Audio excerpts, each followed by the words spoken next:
Bora começar o vídeo com aquele tradicional giro de notícias e a primeira informação é sobre o Atlético Mineiro. Hulk não sente mais dores na panturrilha e deve reaparecer no time contra o São Lourenço na terça-feira, jogo em Belo Horizonte, partida de volta das oitavas de final da Libertadores, na ida na Argentina, empate 1-1. Já Éder Militão fica no Real Madrid, apesar do assédio de times da Arábia Saudita com caminhão de dinheiro.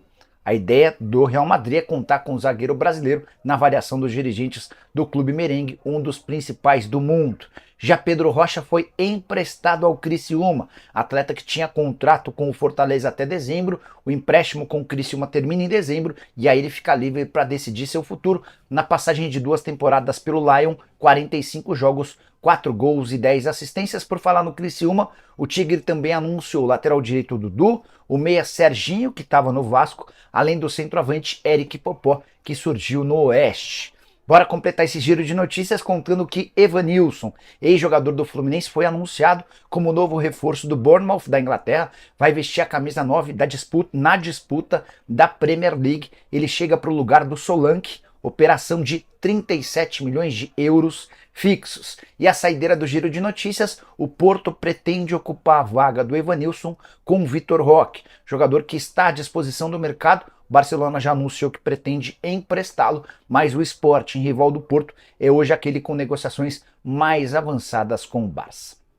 Bora falar agora sobre Agustin Giai, lateral direito, contratado pelo Palmeiras nessa janela de transferências junto ao São Lourenço. O início não é dos melhores. 5 partidas como titular, as 2 últimas contra Botafogo e Flamengo, mas o Giai não tem deixado uma boa impressão no torcedor alviverde. Só 20 anos de idade, operação de 7 milhões e meio de dólares por 75% dos direitos econômicos. Queria contar um bastidor que eu nem ouvi do Palmeiras, e sim de uma pessoa super importante no mercado. O Giai, que fechou com o Verdão, era o plano B do Chelsea para a contratação de um lateral direito. O Chelsea havia estabelecido como meta encontrar alguém na América do Sul para esse setor.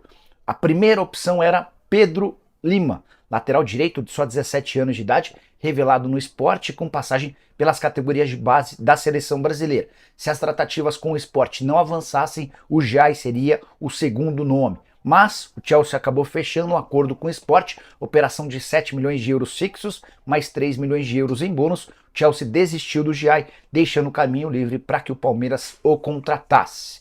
Só para completar ainda sobre o Verdão, o Palmeiras não fala sobre contratações, pelo menos nesse momento. Vale a lembrança de que a janela de inscrições se encerra em 2 de setembro. Nesse momento o Palmeiras tem só 2 competições para disputar daqui até o fim da temporada: o Campeonato Brasileiro e a Libertadores da América, com a lembrança de que a Libertadores pode acabar pro Verdão na próxima quarta-feira se o Palmeiras não conseguir a vitória contra o Botafogo. Vitória por 1 gol leva a decisão para pênaltis, vitória por 2 ou mais gols coloca o Palmeiras nas quartas de final da Liberta. Hora de falar sobre o Flamengo, que fechou nas últimas horas 2 vendas super importantes. A primeira delas, já há um acordo verbal encaminhado entre Flamengo e Rennes para a saída de Fabrício Bruno. Operação de 12 milhões e meio de euros fixos, mais 1 milhão e meio de euros em metas. O Rennes está vendendo o belga TAT, que vai jogar no Frankfurt, operação de 16 milhões de euros, mais 3 milhões de euros fixos. E é com essa grana que o Rennes está contratando o zagueiro brasileiro de 28 anos de idade, golaço do Flamengo, que havia investido bem menos quando o tirou do Red Bull Bragantino. O contrato do Fabrício Bruno vai ser de 4 anos e ele será entregue ao clube francês depois da partida de volta contra o Bolívar na próxima semana, jogo marcado para La Paz. Já em relação ao Wesley, troca de minutas do contrato já estão sendo feitas com a Atalanta. O clube italiano vai desembolsar 16 milhões de euros fixos, mais 4 milhões de euros em bônus bastante acessíveis. O primeiro deles com 20 partidas, o segundo com classificação da Atalanta para a Liga Europa, enfim, são bônus bem plausíveis. E a tendência é que o Flamengo fique com esses 20 milhões de euros, atleta que assinará um contrato de 5 temporadas com o time italiano. Só para completar sobre o Fla, notícias não tão boas. Pedro deve desfalcar o Flamengo por pelo menos 2 semanas, está fora do confronto contra o Bolívar. Ele sentiu uma contratura muscular no jogo dessa quinta, né? O mesmo vale para Gabigol, mesma lesão na perna esquerda, só que o período de recuperação do Gabigol vai ser maior. Ele deve parar por pelo menos 1 mês. e o Flamengo terá muitas dificuldades para montar seu ataque no confronto de La Paz. Existe até uma possibilidade de Bruno Henrique ser improvisado como centroavante. A saideira sobre o rubro-negro: nessa sexta-feira o Flamengo assinou uma escritura, ou melhor, a assinatura de promessa de compra e venda do terreno no gasômetro. Era o último passo burocrático para que o terreno lá no gasômetro passasse a ser do Fla. O rubro-negro vai desembolsar 130, já desembolsou, né? 138 milhões para aquisição do espaço, que receberá num futuro não tão distante o seu estádio. Bora falar agora sobre as negociações entre São Paulo e W Torre para a reforma do Morumbis. Aquela ideia de rebaixar o gramado, criar mais uma arquibancada, permitindo que o estádio tricolor tenha uma capacidade de até 85 mil pessoas. Algumas semanas atrás trouxe um vídeo contando que estava tudo bastante distante. Agora o Eduardo Toni, diretor de marketing do São Paulo, concedeu uma entrevista ao GE. Ele não disse abertamente, com todas as letras isso, mas foi o meu entendimento a partir das palavras do diretor. Ele conta que ainda não há um acordo financeiro entre as partes, nem em relação às contrapartidas que o São Paulo oferecerá para a W Torre para que a construtora invista pelo menos 500 milhões de reais na obra. Nem o valor está fixado, até porque uma série de coisas não foram definidas. O que o São Paulo espera para esse projeto? Por exemplo, a cobertura dificilmente sairá do papel, até porque o São Paulo não quer a utilização de gramado sintético. Outra coisa importante: São Paulo também não aceita ceder seu estádio por 20, 30, 40 anos para a W Torre, mais ou menos como o Palmeiras fez em relação ao Allianz Parque. E essa decisão do tricolor torna as tratativas com a W Torre ainda mais complicadas, porque a construtora precisa ter importantes contrapartidas para que invista nesse projeto. Previsão sobre o início das obras: não há nada definido até esse momento. E olha que a gente já está na metade do mês de agosto. O memorando de entendimento assinado em dezembro prevê e tem duração de 1 ano. Se até dezembro desse ano São Paulo e W Torre não chegarem a um consenso para darem o próximo passo, esse memorando deixa de ter valor. Só para completar, tudo bastante distante. E o São Paulo tem a ideia de conseguir o seu estádio modernizado em 2030, ano de comemoração de aniversário do clube. O São Paulo completaria 100 anos de existência. Só para completar sobre o São Paulo, o Göztepe da Turquia anunciou a contratação do Juan, jogador que pertencia ao São Paulo. Ele foi, para ser preciso, comprado pelo Southampton, que o emprestou para o time turco por 2 temporadas, operação que rendeu ao tricolor 900 mil euros. E a saideira do tricolor: o São Paulo nega interesse em Angeleri, lateral esquerdo, ex-River Plate, que pertence ao Getafe da Espanha.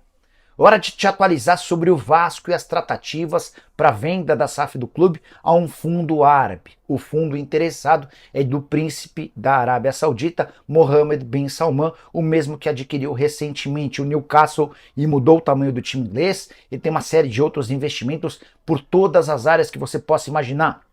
Por exemplo, a Nintendo foi adquirida em um percentual pelo Mohammed bin Salman.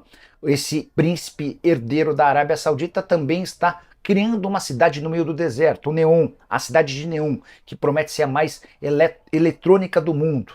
E é nessa cidade que está nascendo um time chamado Neom SC, o time que subiu da 3ª para a 2ª divisão e que promete estar na 1ª divisão na próxima temporada. Pois bem, o Fundo Soberano da Arábia Saudita tem negociações para a compra da SAF do Vasco. É hoje aquele com maior apetite, maior capacidade financeira para fazer a aquisição. O modelo que o Vasco prefere para levar essa história adiante é de que o novo parceiro da SAF assuma as responsabilidades da 777. Ele compra o percentual de 31% da 777. Esse custo da 777 para ter esse percentual foi de 310 milhões de reais e logo em sequência o Fundo Soberano da Arábia Saudita precisaria desembolsar 270 milhões de reais para seguir o cronograma de investimentos que havia sido fixado entre o Vasco e a 777. São 270 milhões nesse mês de setembro e mais 120 milhões de reais em setembro do ano que vem. O Vasco gostaria que o fundo soberano colocasse o dinheiro, mas que a gestão do futebol continuasse sob supervisão de Pedrinho e companhia. Acho bem pouco possível e plausível que isso aconteça. Se os caras vão colocar o dinheiro, tenho certeza que eles vão querer tocar o departamento de futebol com pessoas da sua confiança. É assim que tem funcionado no Newcastle, entre outros clubes. Aguardemos cenas dos próximos capítulos. Se o Vasco de fato for comprado pelos responsáveis pelo Newcastle e ligados ao Mohammed bin Salman, dá para dizer que o Vasco vai se transformar em um dos clubes mais ricos das Américas, mudando certamente de patamar. Só para completar em relação ao Cruz Maltino, o valuation do Vasco hoje, partindo do princípio da reforma de São Januário, que é algo que vai acontecer, esse valuation, o valor do clube, ultrapassa R$1 bilhão. Quero fechar o vídeo para te contar sobre o futuro de William, meio atacante de 36 anos de idade, que anunciou nas últimas horas sua saída do Fulham. Esse anúncio aconteceu por meio das redes sociais. Antes de gravar esse vídeo, conversei com o seu Severino, que é pai e empresário do William, para entender uma série de coisas. Ele pode jogar no Corinthians? Recebeu proposta do Santos? Por que ele deixou o Fulham? E quais são os próximos passos do jogador? Para começar, o seu Severino afirmou que a decisão de deixar o Fulham partiu do próprio atleta.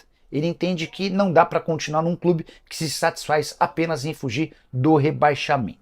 Depois, perguntei sobre onde é que o William vai jogar.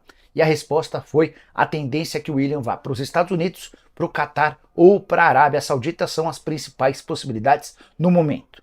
Perguntei sobre jogar no futebol brasileiro e a resposta, abre aspas, no Brasil, sem chance.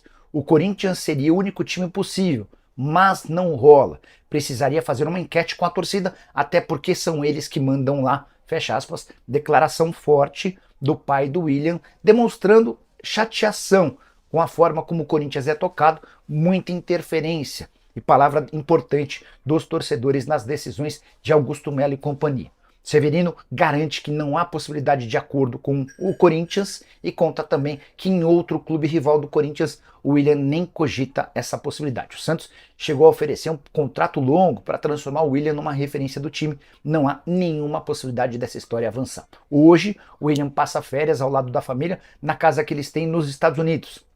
Até por isso, não descartaria que o cenário mais plausível seja que o William atue na Major League Soccer. Caberia no seu time do coração? Você gostaria de contar com um meio atacante que não conseguiu sucesso em sua última passagem pelo Timão? Use espaço para comentário, avalia. Só não esquece de deixar like, de se inscrever no canal. A gente se encontra às 7, tem programa do Nicola. Tchau!